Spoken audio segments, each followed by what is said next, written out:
Yo, welcome to another episode of the most common pub mistakes, especially pub mistakes. Today I want to show something short that I think is just generically done wrong and globally by no matter what MMR you are and so on. I think everyone can get better at this. And this is understanding when you can take aggressive farm, when you should take safe farm, the difference of it and what it does to the map. So what I want to show you is a lot of aggressive examples to what it can look like when you truly understand this concept. This is Nisha from Team Secret. He's playing Storm Spirit. And I want to show you, so this first of all applies to every role. Every role can take dangerous farm, every role can take safe farm. But whenever you have the option to take dangerous farm or safe farm, you have the option to do both. You should always take the dangerous farm because this now means that someone else can take the safe farm. Especially, let's say you're the only one that can take dangerous farm. Then it is your job to understand this and your job to do it. How can we maybe understand that we should take dangerous farm? It can come from different things. If we have summons, it's very easy for us to take dangerous farm. If we are very mobile, such as we are Storm Spirit, Queen of Pain, or we have a getaway like Juggernaut Spin, or we have illusions, then it can oftentimes be very good for us to take aggressive farm and an aggressive stance. So let's have a look at Nisha, who's playing Storm Spirit. So a pretty mobile hero, right? They do have Tiny, Kunkka, Bad Rider, so a few heroes to catch. But I want to show you not just where he farms, but also the way he positions himself, because I think it becomes very obvious to see. And again, this is not only to show that only mid heroes can do this. No, you can do this from any role to understand that if you can give up 10% of your farm, but you can farm in a more dangerous area, it will benefit you and your team. Trust me, even though you might think, oh, but I'm getting 100 gold less. No, not really. You're going to help enable your map. You're going to help enable your team. Maybe you lose 100 gold right now, but your team is gaining like 200 gold, 300 gold. And in 1 minute, you will gain more than 100 gold back because your map is going to look better. You're going to hit a smoke gank. You're going to win a team fight. You're going to get to take Roche. Okay. But let's get into the example. So here it's already minute 6. He has a DD rune. So here, like minute 6, he's already going top with his DD rune. You can say, yeah, sure, he has a DD, so he's gonna run top. Sure. But on his way back, he's not just like TPing to mid and kicking out his Clockwork. Clockwork got to farm the mid wave. Look, he's in the enemy jungle, farming the enemy camp, farming another enemy camp, farming another enemy camp. In the meantime, his Clockwork is like, holy shit, this is amazing. I get to farm middle. And in the meantime, the enemy team is like, holy shit, I can't. Collapse is like, I can't farm these creeps. If I farm these creeps, Nisha's gonna kill me. But little does he know, Nisha is not even trying to kill him. Nisha is just being off map, farming the enemy jungle. And it's important that we look at it from both perspectives. Clock is free farming mid, Dawnbreaker is free farming top. Bad Rider is not touching a creep top because he's scared. And even this tiny mid is a little bit scared. So okay, finally, Nisha does go back to middle like 1.5 minutes later. So his Clockwork got some space. The Bad Rider didn't touch a creep for like 2 minutes. And let's look ahead a little bit. Again, active rune is spawning, right? Nothing too crazy. Aggressive positioning. And again, this time he doesn't have a rune. And look where he ends up in again. He has a ward, sure, but you can buy this ward yourself. You can watch my YouTube video, like you can buy your own ward. You can buy your own ward, your own sentry here, Storm. Again, aggressive positioning in their jungle. What does this do? This again gives the mid lane to a support if they want to. This also means that if they're smoking on his Razor, he's protecting. This also means that if they misposition here or here, he can aggressively kill them. So he's not really losing gold.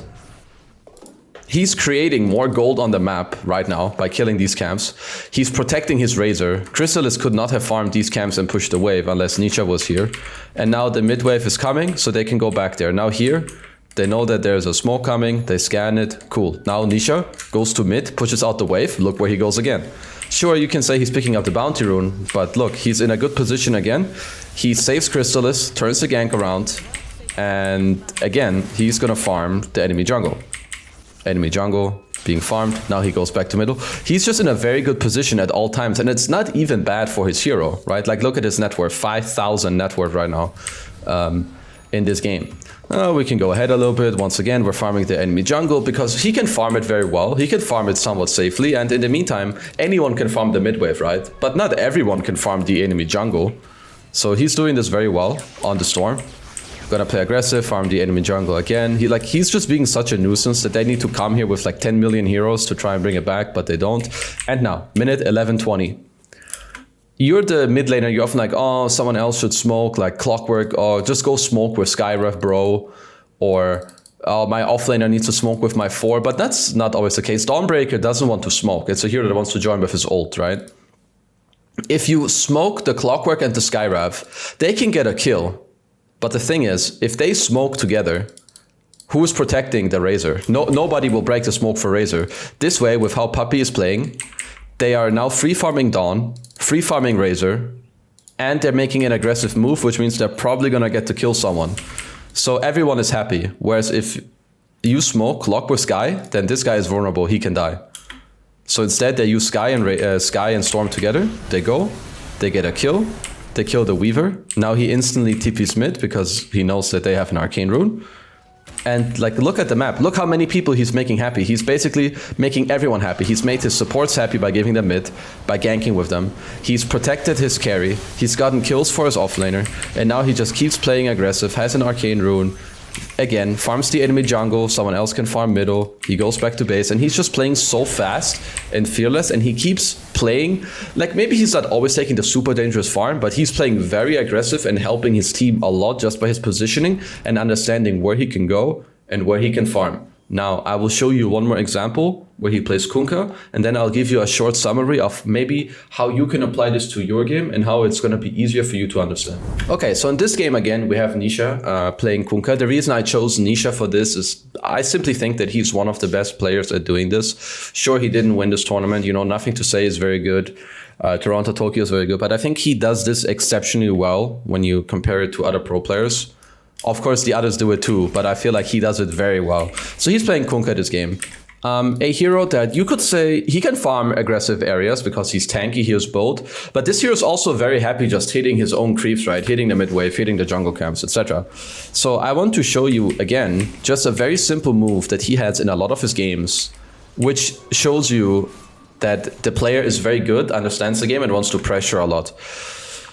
So minute 6, he TP's top. This doesn't have much to do with taking aggressive farm, but it's just a good move. He buys his own observer ward. Remember, if you're core, you should buy your own observer wards. Okay, pushes out the mid. So he ganks top, runs mid, pushes the mid wave. Where do we go next? We run into the enemy jungle. We place our own ward. We run into the enemy jungle.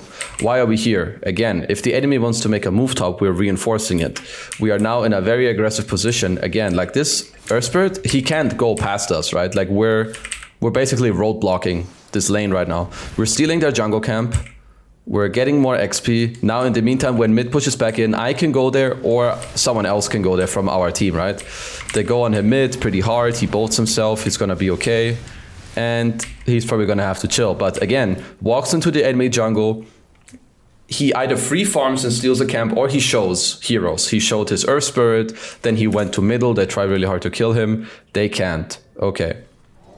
And now something else I want to highlight in this game is in which positions he's farming and what he's doing, basically what he's achieving by doing this. So right now, it's just pushing mid, right? They're going on him. Again, a lot of resources, sure. They do kill him, but this death, honestly, it doesn't really matter too much. So now, we have the normal farming right now. I wouldn't say it's too aggressive. It's pretty chill. But when we go ahead soon, I will show you how he's just constantly farming ahead of people. So he's basically just always being a roadblock hero. Right now, Thunderous Draft is very strong. You know, they're chilling. Here again, they try to go on him. This time, they actually get to turn it around. So now, minute 13. They end up going to the enemy jungle together. And again, he's always playing in front of his other cores.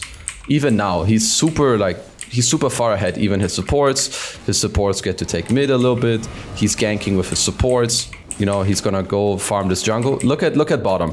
Darkseer gets to farm bottom. He's farming the jungle around Darkseer. So in case, again, that they're smoking, he's breaking it. And he's giving the Darkseer the easy farm.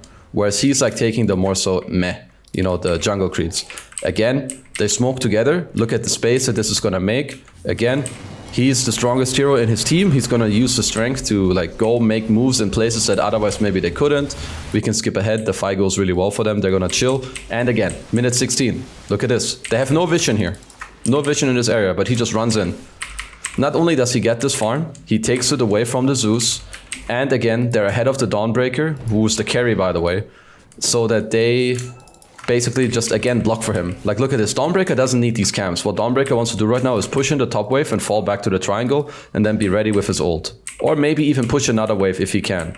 Where again, like, look how aggressive he's playing. His team is smoking, but like, he's so far ahead of them.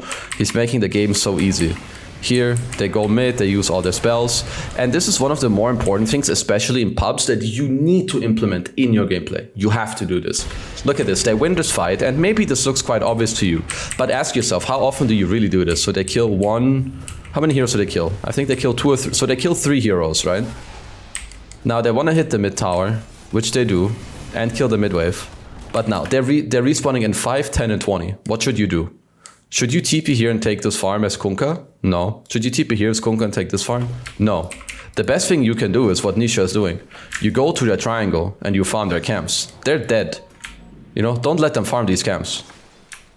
Like, he's even gonna... I think he should have killed this. Yeah, like, he should have maybe killed the stack or killed both. But, like, here, he got himself some more farm. Maybe he could even, like, if he had a +1, they could have farmed it twice or killed it once and then blocked it or some shit like that. But look, they died. Take over their areas. Take over their triangle. Farm it. Farm their jungle. You know, like, play aggressive. Make use of when they're dead. Make use of your strength, of what you can do.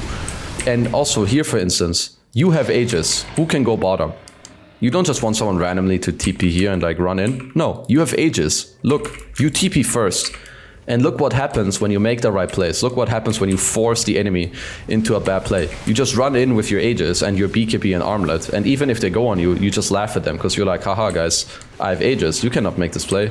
So now they get some more kills. And this is basically all she wrote. And you can do this in any role. Understanding when you can push forward is really important. I would say the best things you can try to implement in your game is understand when you can try to angle a little bit towards the enemy side of the map.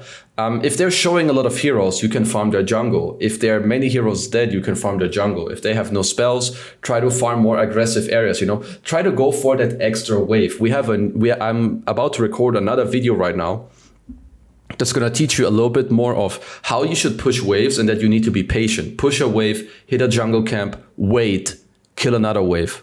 Don't kill a wave and TP out, you know. Kill a wave, kill the jungle, kill the next wave, kill the jungle, keep looking at the map and go from there. And this will go really well with this because it will make it easier for you to play aggressive.